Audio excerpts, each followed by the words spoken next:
যখন সেই মুভিটি দেখছিল ঠিক তখনই একটি সিনে সে এক অভিনেতাকে লক্ষ্য করে যে দেখতে হুবহু তার মতো।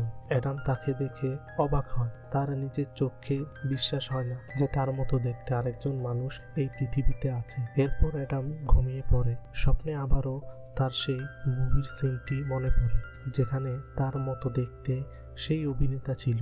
অ্যাডাম আবার সেই মুভিটি দেখে এবং এখন যখন মুভিটি শেষ হয়ে যায় তখন সে সেই অভিনেতার সম্পর্কে ইন্টারনেটে খোঁজ করে।